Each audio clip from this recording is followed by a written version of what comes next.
អាចពី3ថ្ងៃមុនហ្នឹងមើលទៅបាទឬក៏អាចសល់មិញសល់មិញនេះសល់មិញធ្វើថ្ងៃមើលឥឡូវលោកគ្រូមើលស្នាមបាទហើយស្នាមមេឈើដែលអង្គុយកាច់នេះថ្មីថ្មីអត់ទាន់ងាប់ទេនេះបាទបាទនេះបងប្អូនប្រិយមិត្តយើងជួយតាមដានមើលនេះព្រៃឈើដែលកាច់អង្គុយនេះមិនទាន់ងាប់ទេអញ្ចឹងបានន័យថា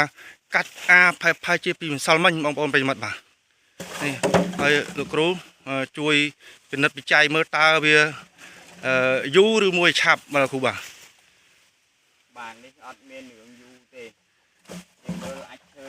បាទអាចឈើហើយនឹងជ័រឈើ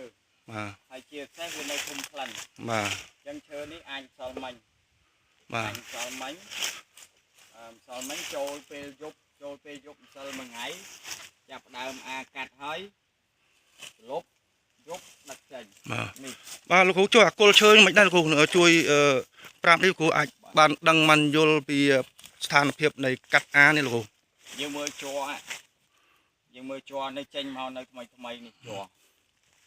នៅថ្មីចាស់បាទជ័រថ្មីចេះបងប្អូនមិត្តបាទអញ្ចឹងបើគិតថារឿងកាត់ហ្នឹងគឺម្សិលមិញហ្នឹងឯង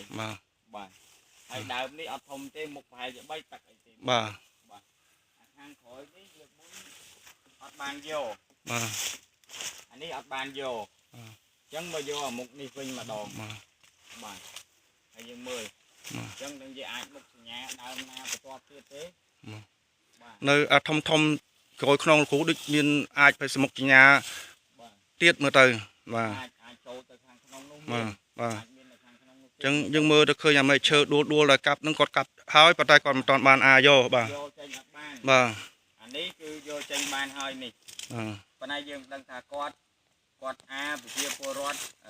យកទៅធ្វើលំនៅឋានឬក៏ធ្វើអីយើងអត់ដឹងទេបាទប៉ុន្តែសាច់នេះគឺសាច់ថ្មី